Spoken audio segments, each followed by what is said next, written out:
November 1950, after the big push into North Korea by United Nations forces, elements of the 17th U.S. Infantry reached a point on the Yalu River.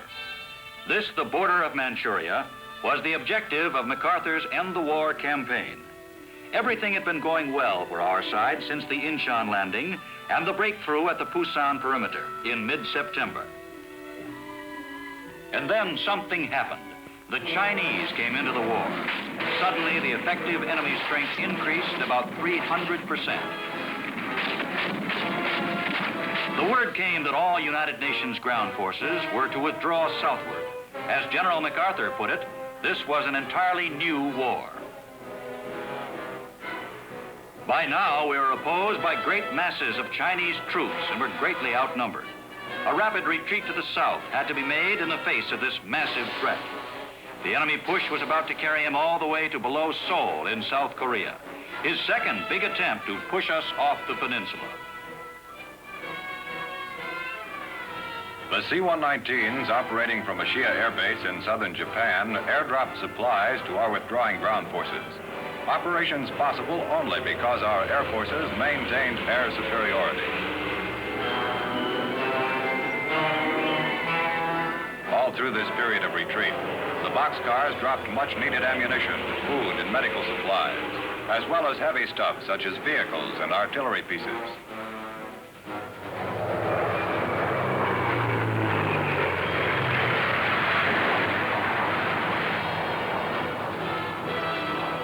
When our ground forces were compelled to pull back, the United Nations air power became the only means of effectively opposing the advance of the formidable Chinese armies. This was the last week of November 1950 and the first half of December.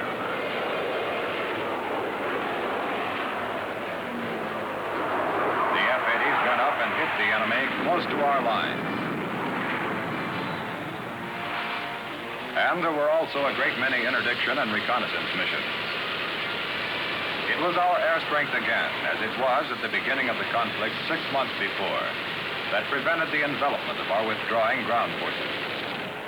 The enemy was slowed down because we inflicted a tremendous number of casualties among his personnel, and because we kept on hitting his increasingly extended supply lines. This went on until in mid-December 1950. We were able to stabilize a line near the 38th parallel. In 1 month, our air forces flew more than 11,000 combat sorties.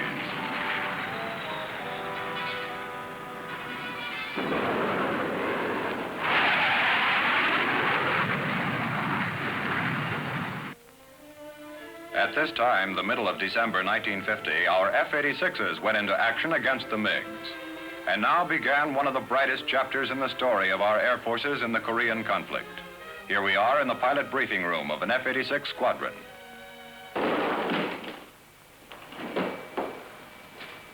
Oh, fighter sweep today.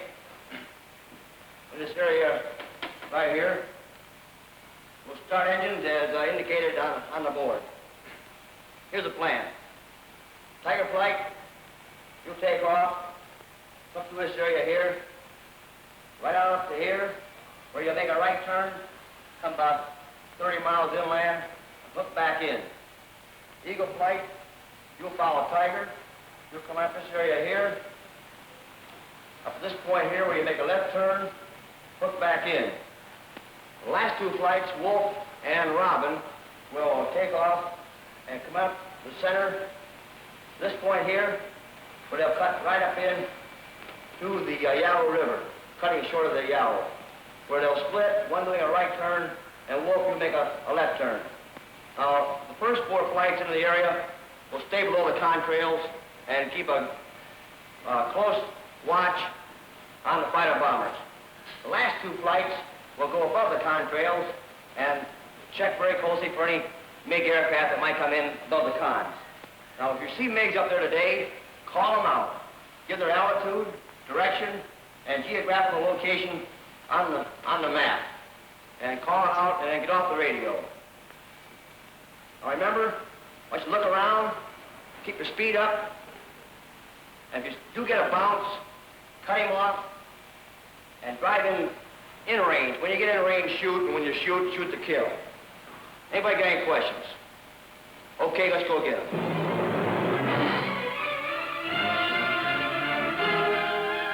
Now for MiG Alley, that wide band of airspace over northwest Korea infested by the enemy jets.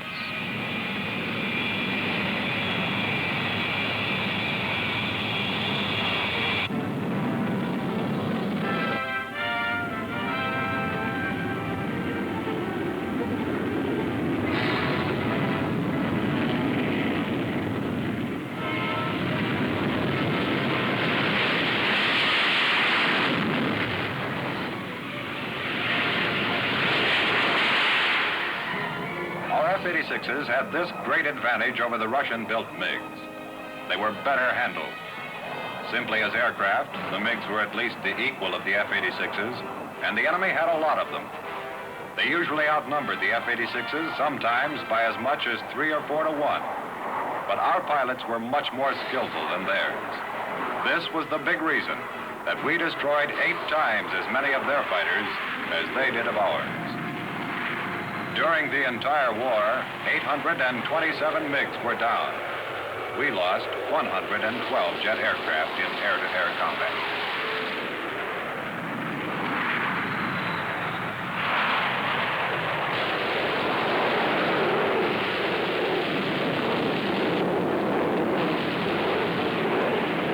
Tiger lead, Tiger 2 here. I got a couple of bogeys out there. One coming around at 2 level.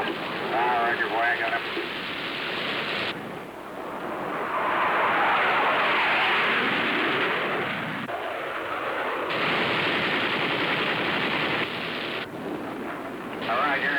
He's going down. You got him?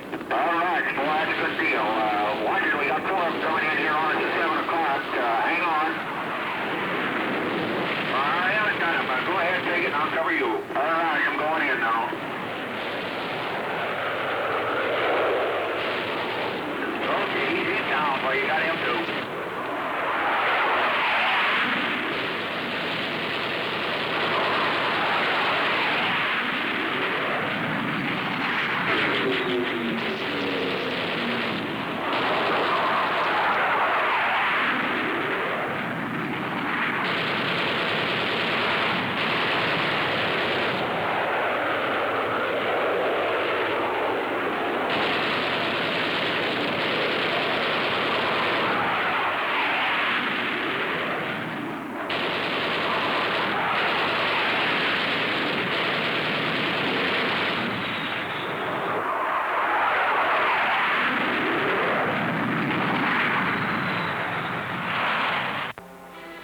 In mid-January 1951, the United Nations ground forces mounted a counterattack from the line of their furthest withdrawal. They pounded their way from below the 38th parallel and through the Iron Triangle. By June, the Reds were ready for an armistice. The battle line of mid-June was to remain more or less stabilized throughout the coming peace talks. In this building at Kaesong, the truce negotiations began in July 1951. A couple of weeks previously, the Russian delegate to the United Nations had made it clear that the Reds had had enough. General Nam Il of the North Korean Army was the spokesman for the enemy. The United Nations delegation was headed by Vice Admiral Joy of the United States Navy and included Major General Craigie of the Air Force, General Paik Sun-yup of the South Korean Army, and Rear Admiral Burke. After a year of fighting, there now began 2 years of talk. But during all that time, air assaults on the enemy were going to continue. After 21 months of dispute, chiefly over the problem of prisoners, an agreement was reached, at least on the exchange of sick and wounded. In April 1953, Operation Little Switch began.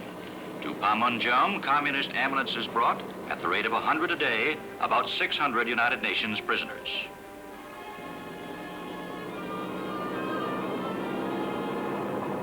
Little Switch, this operation, was followed some months later by Big Switch, the large-scale exchange of the rest of the prisoners. Shortly after Little Switch got underway, the Reds were eager to resume the armistice talks, which had been suspended by the exasperated United Nations delegation the preceding autumn. All through the nearly 2 years of wrangling at Kaesong, our air forces had been hammering away at the enemy ground forces and communications and airfields and transport. The communists were ready to quit. So at Panmunjom on 27 July 1953, the Korean conflict ends, not in a peace, but in a ceasefire, an armed truce. Lieutenant General William K. Harrison, chief negotiator for the United Nations, signs the agreement, followed by General Nam Il for the North Koreans. So ended a mean war. But for the first time, communist designs in the free world had been stopped by military force. This was something that had to be done. And in its achievement, a large share of the credit belongs to the United States Air Force. The success of our jet pilots stands forth boldly in the records. 39 of them became aces in the Korean conflict. Each of the 39 destroyed 5 or more enemy MiGs. To name only a few, Lieutenant Colonel George A. Davis, Jr., 14 MiGs destroyed. Captain Joseph McConnell, Jr., 16 kills. Colonel Royal N. Baker, 13 MiGs downed. Captain Harold Fisher, Jr., 10 destroyed. Major Manuel J. Fernandez, 14.5 kills. Colonel Francis S. Gabreski, 6.5, on top of his 31 kills over Germany. Major James Jibera, 1st Korean ace, 15 enemy jets destroyed. Colonel Harrison Thing, 5 MiGs downed. Captain Ivan C. Kinchelow, 5 kills. Colonel James K. Johnson, 10 MiGs destroyed. To our 39 Korean aces, indeed to all of our pilots who took part in the air battle, go praise and honor from us all. Splendidly, they upheld the national cause and the highest standards of the United States Air Force.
American air power was the decisive factor in preventing a communist victory in Korea.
But after the Korean conflict, the Cold War went right on. All along, it had been only too obvious that ever since World War II, the Soviets had been building their military strength. Their threat of world domination was real, and it was increasing all the time.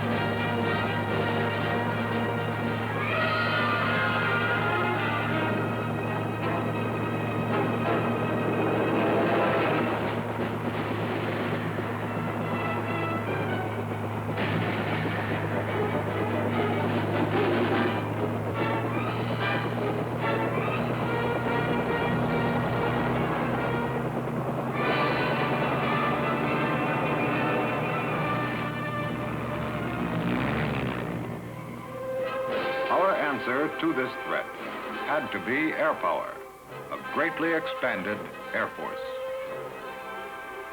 Upon it depended the security of the U.S. and of the free world.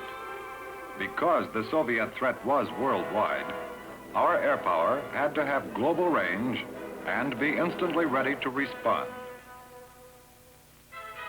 In the decade of the 1950s, the Air Force gained this objective, an achievement that stands as one of the most remarkable in military history. Our means of facing up to the Soviet menace took various forms. For one thing, we retained our bases in the Pacific, such as this one on the island of Guam, which had served so well in World War II and during the Korean conflict. Here we see an example of another element of the new strength we gained in this period after the Korean War: modern aircraft. This is our B-47, the jet medium-range bomber that became the dependable workhorse of Strategic Air Command. The B-47 was the world's first operational jet bomber. Its 6 jet engines give it a speed of more than 600 miles per hour. It has a ceiling of over 40,000 feet and an unrefueled range of over 3,000 miles. The B-47 was an admirable modern replacement for the good old B-29.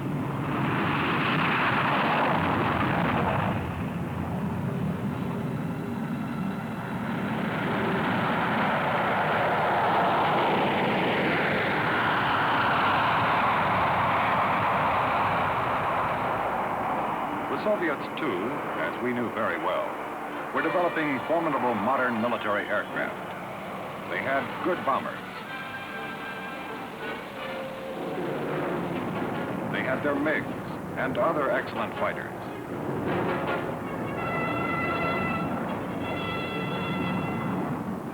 And they made a point of showing the world that they had a modern arsenal. There was plenty of strength in the threat that faced us.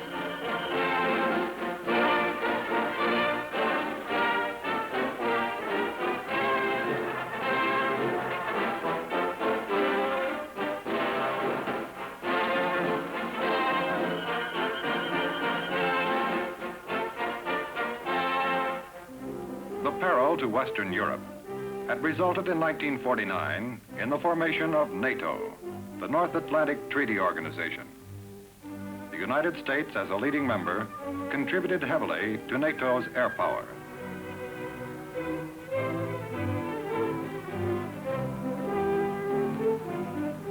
In Britain, in Germany, and for other examples, in France and in Turkey. In addition to NATO, the U.S. supplied air power to other parts of the world: the Far East, the Middle East,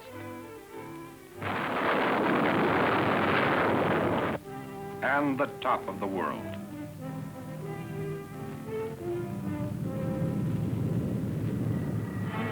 Countering the threat of Soviet atomic power, on our side, we've thoroughly established the function of the Strategic Air Command as our chief deterrent to attack from any quarter on the globe.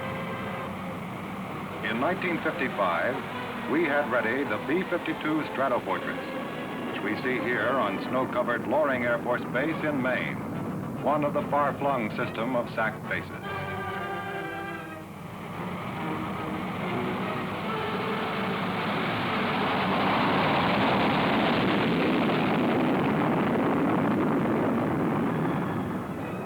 The B-52 is a true intercontinental bomber with an unrefueled range of more than 6,000 miles. It is a carrier of nuclear weapons, and it can be equipped with formidable air-to-ground missiles. Here at Offutt Air Force Base in Nebraska is where the Strategic Air Command's powerful round-the-clock readiness is controlled. Here is the command post for every SAC base, for all of SAC's men, all its aircraft, and its missiles throughout the world. Here is the nerve center of a truly global striking force.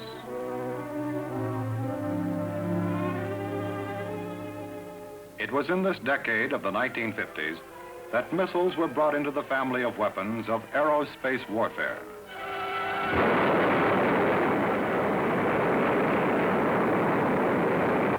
It was a revolutionary development that had the most profound effect on international relations, on the minds of men everywhere, on national objectives, and on military planning.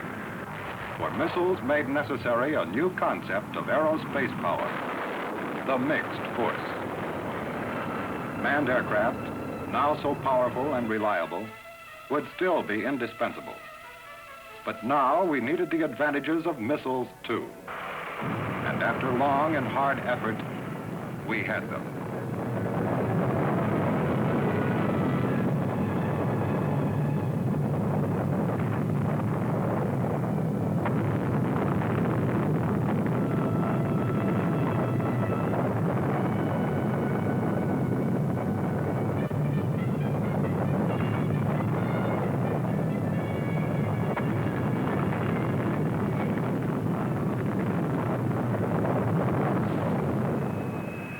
At a number of our overseas installations, we had the Matador, a limited-range missile that gave a new kind of capability to our tactical forces.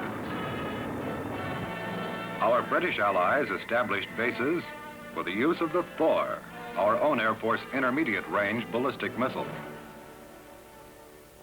And from stateside installations, the Atlas, our first intercontinental ballistic missile, became ready for use under control of the Strategic Air Command. We had a complementary weapon to be used against any target which we could foresee in potentially hostile nations, no matter how far distant.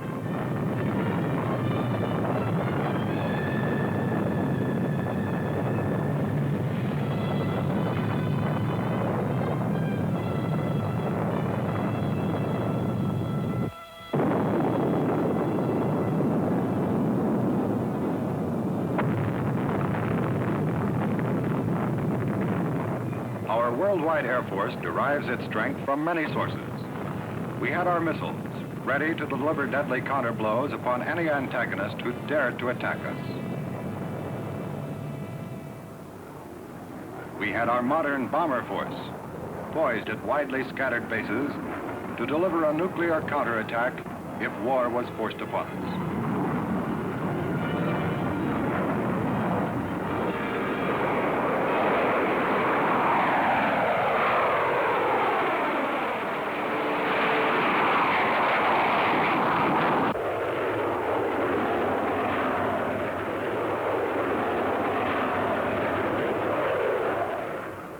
We had the fast and versatile fighter aircraft of our tactical forces, stationed at home and overseas, to bolster our readiness and flexibility.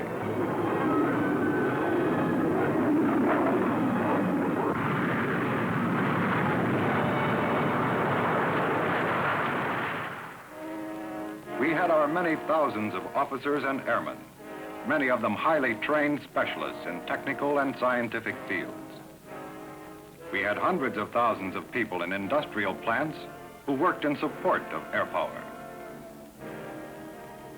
We had our wealth of electronic and mechanical devices to help our men and aircraft get the job done.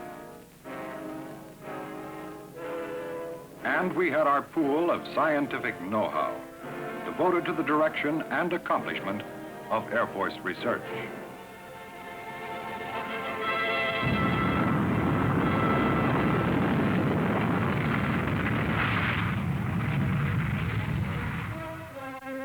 What does it all add up to?